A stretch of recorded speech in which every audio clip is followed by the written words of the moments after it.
ये वो गांव है जहाँ माँ का बचपन बीता है, मेरा बचपन नहीं, लेकिन बचपन किसी का भी हो, गाँव बड़ा सुंदर होता है। सोचिए जिस विश्वविद्यालय का गेटकीपर स्कॉलर हो, इतना बड़ा हमारे मुंबई में कभी कभी कमरा होता है या किसी का किचन निकल आता है।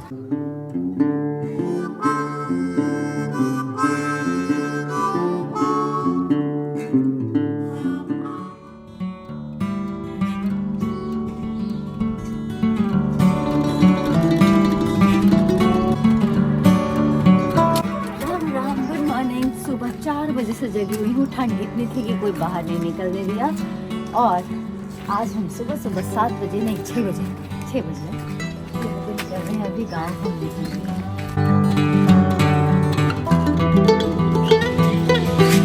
ये वो गाँव है जहाँ माँ का बचपन बीता है, मेरा बचपन नहीं, लेकिन बचपन किसी का भी हो, गाँव बड़ा सुंदर होता है।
बिहार के साथ अच्छा, यानी 2 बिहार 1 पाकिस्तान।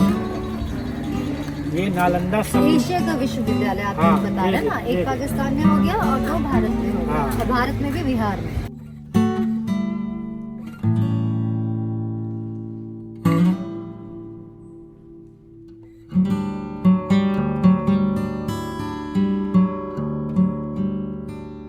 राम राम, हम पहुंच गए हैं जी बिहार शरीफ के पास। नालंदा विश्वविद्यालय हर कोई नाम जानता है। कहते हैं पूरे एशिया में सिर्फ 3 पहले विश्वविद्यालय हुआ करती थी, जिसमें से कि 2 बिहार में है, 1 पाकिस्तान में है, और ये हम पूरी कहानी सुन रहे हैं। संजय जी आप भागी, आप आइए।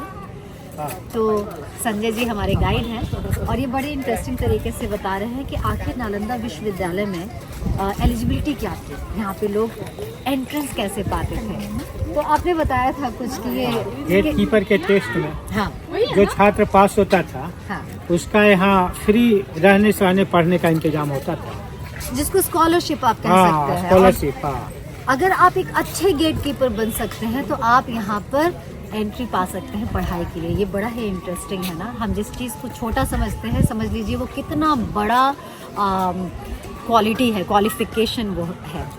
सो एनीवेज, हम तो अभी संजय जी के साथ बात करते रहेंगे, आपको थोड़ा बहुत जानकारी मिलता रहेगा, पर हम व्यू पूरा दिखाएंगे ताकि अगर आप यहाँ नहीं आए हैं तो आप हमारे वीडियो के थ्रू आप यहाँ पर थोड़ा घूम लें। यहाँ कौन सी फिल्म की शूटिंग हुई थी बहुत पहले? धर्मेंद्र। जॉनी मेरा नाम, जॉनी मेरा नाम, एक गाना यहाँ वो शूट मेरे हुआ था। राजा वो मेरे रानी। बहुत सारे गीत हैं।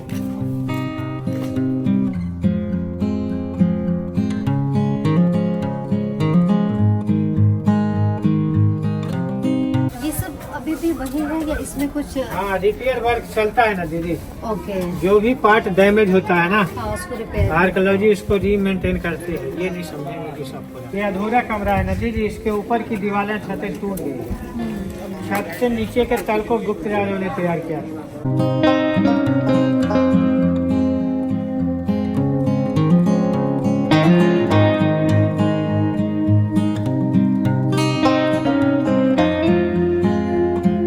तीन लाइब्रेरी होती है। बड़े लाइब्रेरी का नाम रत्न सागर,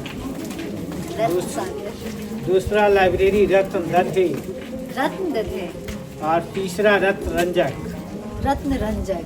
मैं तो हर जगह हूँ। मेरा नाम आपने नहीं पूछा। चलिए, आपका नाम हमारा रत्न नाम रतन है। है। रत्न। हाँ, तो रतन बोलिए या रत्न बोलिए, हाँ। अर्थ वही है। जी जी।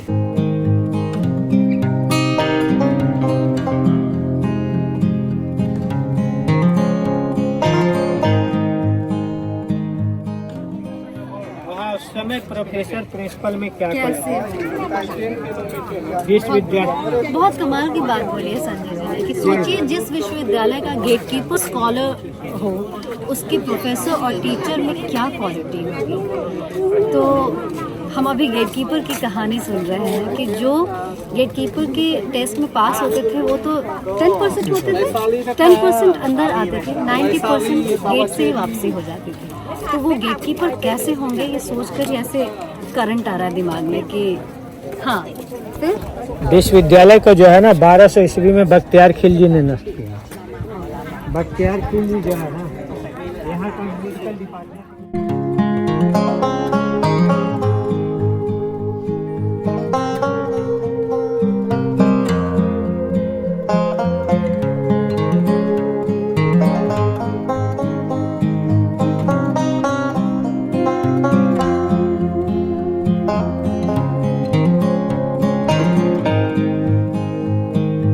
इतना बड़ा हमारे मुंबई में कभी कभी कमरा होता है या किसी का किचन निकल आता है, जी, जी। जितना ये दीवार की चौड़ाई। और सच बता रही हूँ, बिल्कुल, हाँ सही बात है। तो इसको भाई छत कैसे तैयार होती है? ब्लॉगिंग पर्पस से नहीं आई हूँ, ये मेरे नानी का घर है। मैंने देखा होगा शादी वाला। हाँ, अभी आपकी तबीयत कैसी है? अभी परफेक्ट है, बढ़िया है। बढ़िया है। मतलब अभी काले चश्मे के बिना भी आप good. Great. Nice meeting you. सोची नहीं तुम मिल पाऊंगी। आप हस्बैंड? ओके, हाँ, नमस्ते। नमस्ते। बड़े भाई जी, बाय। कि कोई भी सामान रखने का, हाँ, ये लकड़ी का दरवाजा, डोर स्टॉपर, दरवाजा लॉक होना चाहिए। अच्छा। तो ये जो आप देख लो, ये हॉस्टल है, यहाँ पे बच्चे रहते थे। यहाँ का वॉल सच में इंटरेस्टिंग है। कितना ध्यान दिया जाता था कि ना ठंड लगे ना गर्मी लगे, बचाव कैसे हो।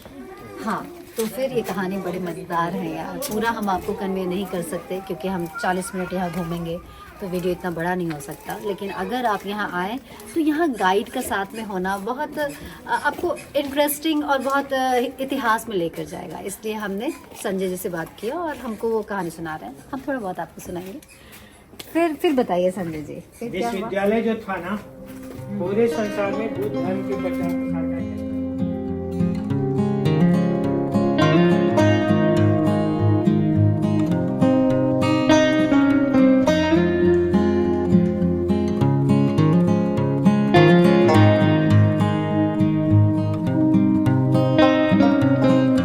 ये कमरा जो है ना बुद्ध मंदिर का होता था। हाँ, और मंदिर में देखते हैं ना आजकल दीपक हमेशा जलते रहता है 24 घंटे। लेकिन उस समय के लोग देखिए कितना मतलब इंटरेस्टिंग थे कि उन्होंने दीपक जी के जगह पर ये माइका स्टोन का इस्तेमाल किया था। ये जो हॉल है ना, कहा जाता है यहाँ वर्टिकल रूप से जो कॉपर प्लेट सेट होता था और ये सनलाइट और मून लाइट को जो फ्लेक करके आंगन को भी ग्लो करता था और बुद्ध के चेहरे को भी रोशनी देता था। सोचिए कि जिस समय अमेरिका यूरोप के लोग जंगलों में रहते थे, नालंदा के लोग जो है प्रकाश को प्रिज्म से गुजारना जानते थे, है ना, जो कि प्रकाश परावर्तन का सबसे सटीक नियम है ना। तभी तो ये विश्वविद्यालय है, हाँ, तो सोचिए 1600 साल पहले लोग पहला विश्व। इस प्रक्रिया को प्रारंभ।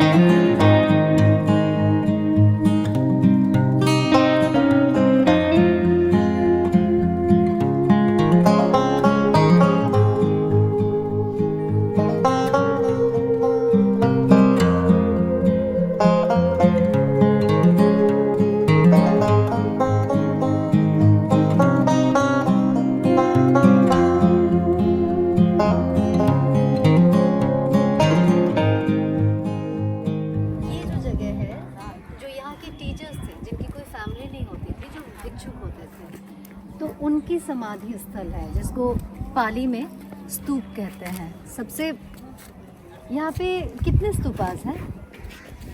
काउंट तो नहीं मिला होगा, कुछ भी वैसा नहीं है। एक्चुअली इसके चारों तरफ ना ज्यादा स्तूप है और ये भी, ये क्या ये है? सारी पुत्र का स्तूप ये है। सारी, ये सबसे बड़ा स्तूप हाँ, है ना सबसे अब तक बड़ा का? स्तूप है नालंदा का जी। उनका एक दूसरा शिष्य भी था ना, महामोगलायन, तो महामोगलायन का स्तूपा सांची में है। हम यहाँ 5 मिनट बैठना चाहेंगे, ठीक जी, है? जी। आप लोग थोड़ा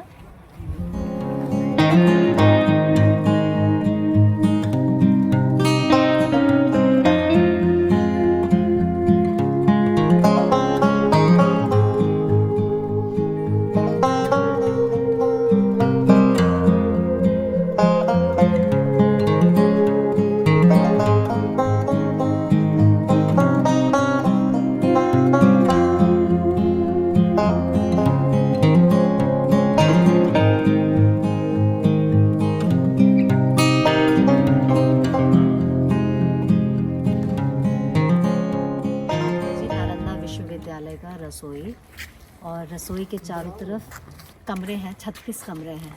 कुछ लोग कहते हैं कि ये हॉस्टल भी है, रसोई कम हॉस्टल। बाहर था, हर जगह कुछ ना कुछ एक्स्ट्रा एक्टिविटी के साथ हॉस्टल है। कुछ लोग सोचते हैं कि यहाँ पर शायद जो खाना बनाते थे स्टूडेंट्स जो होते थे, जिनका यहाँ सेवा लगता होगा, उनका प्रबंध यहीं होगा।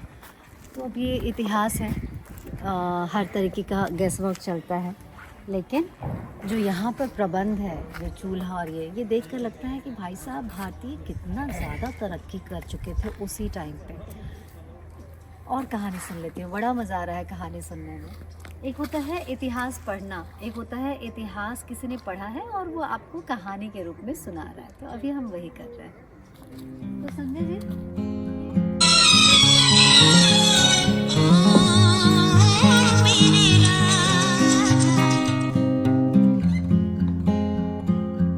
ये जगह भी बचपन की याद दिलाता है, क्योंकि बिहारी नालंदा, राजगीर, बोधगया, ये सारी जगह तो जाते ही जाते हैं हर साल कुछ ना कुछ पिकनिक मनाने। तो यहाँ नालंदा विश्वविद्यालय का तो इतिहास है ही, यहाँ रतन का भी इतिहास है। हम लोग कैसे घुमा करते थे और क्या क्या यहाँ पे छोटी बड़ी यादें हैं। तो चलो, आप लोगों ने देखा होगा कि गाने में भी यहाँ शूट हुआ है, लेकिन जब आप यहाँ के बारे में पढ़ोगे तो ऐसा लगेगा कि हमारे भारत में क्या कुछ था यार, कितना कुछ था जिसको हटाने के लिए, जिसको डिस्ट्रॉय करने के लिए ये सारे इतिहास में जो हमने कहानियाँ पढ़ी हैं कि कैसे जलाया गया, इसको बर्बाद किया गया, क्यों किया गया, सोच सकते हैं। ये मैं आप लोगों पर छोड़ रही हूँ, ये कोई इतना एजुकेशनल वीडियो नहीं है कि हम उस पर ज़्यादा बात करें। लेकिन हाँ, हमारी इन सब जगहों को देखकर सिर्फ निकल नहीं जाने का मन करता, लगता है कि हाँ कारण सोचे कि क्यों बनाया गया था, यहाँ क्या होता था और इसको बर्बाद क्यों किया गया। एक होता है समय के साथ बर्बाद होना, और एक होता है समय के पहले ही लोगों ने इस चीज़ को समझा कि अगर नालंदा विश्वविद्यालय होगा तो भारत कहीं से कहीं निकल जाएगा। तो इस वजह से कि भारत कहीं बहुत आगे ना निकल जाए, इस वजह से इस जगह को जला दिया गया। हमारे सोचिए करोड़ों किताबें जो हमारे लिए धरोहर थी वो हमसे छीन ली गई। तो फिर भी हम किसी से कम नहीं हैं, हम फिर से उठ खड़े हुए, हम फिर से बढ़ रहे हैं और हम बढ़ते रहेंगे। चलिए, टाइम है हमारे आगे बढ़ने का, थोड़ा सा हम घूमते हैं और फिर आपसे आराम से।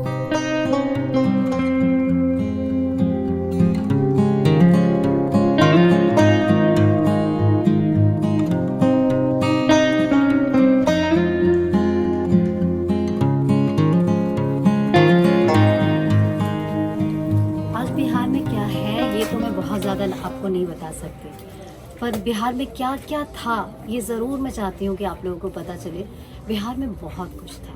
यहाँ एजुकेशन हो या यहाँ का जो इतिहास आप पढ़ेंगे तो आपको पाटलिपुत्र और यहाँ के पूरे बैकग्राउंड के बारे में, वो स्पिरिचुअलिटी हो, साइंस हो, आर्ट्स हो, कुछ भी हो, जिसको परिपूर्ण कहते हैं, सम्यक विकास था इस जगह में। तो मैं बिहार को प्रमोट नहीं कर रही हूँ, लेकिन मैं ये ज़रूर बता रही हूँ कि हमारा बैकग्राउंड बहुत रिच था, है और रहेगा अगर हम इसकी कदर करें और हम इसकी महत्व को समझें। तो महत्व को समझने के लिए यहाँ आना चाहिए और मुझे लगता है बिहार आए तो नालंदा विश्वविद्यालय ज़रूर देखने आए, आपको अच्छा लगेगा मेरी तरह।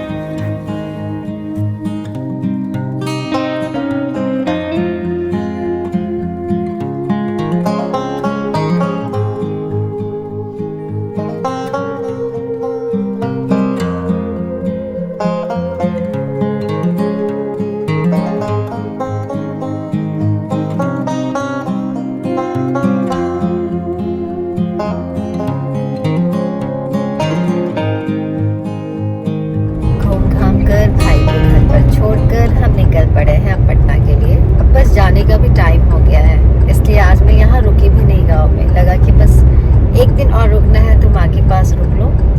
और इस बार मैं आपको दादी के घर नहीं ले जा पा रही। एक भाई का फोन आ रहा है कि मैं पहुँची या नहीं पहुँची। आज भाई का बिल्कुल मन नहीं था कि हम लोग यहाँ से निकले और गाँव में मुझे मज़ा आता भी है, पर मैंने कहा ना, अब बस एक दिन है पटना में तो माँ के साथ, मोही के साथ वक्त बिता लूँ, वरना शामत आ जाएगी, है ना। कुछ चीज़ें अधूरी रह जाती है। और इस बार दादी का घर रह गया है। क्या है कि माँ थोड़ा टायर्ड फील कर रही है, वो जर्नी ज़्यादा कर नहीं पा रही है आजकल, तो उसके सेहत को ध्यान में रखते हुए हम लोग इस बार नहीं जाएंगे दादी के यहाँ। और कोई बात नहीं, साल में एक बार जाना होता है मुझे कुलदेवी के दर्शन के लिए। तो अभी तो साल की शुरुआत ही हुई है, तो फिर कभी चले जाएंगे अगली बार शायद। तो बस अब आप लोग भी तैयार हो जाइए, कुर्सी की पेटी बांध लीजिए। हम अब जल्दी ही प्रस्थान करेंगे मुंबई की ओर और मिलते हैं आपसे कल। आज के लिए बस इतना ही। पहुँचते पहुँचते रात हो जाएगा, रात होगा और मैं नींद में होंगी। तो मैंने सोचा कि जब भी ऐसा होता है वीडियो एंड करना भूल जाती हूँ, तो आज अभी ही वीडियो एंड करती हूँ और कल मिलती हूँ आपसे। राम राम, जय भारत, शबा खैर, good night, love you and happy birthday to you.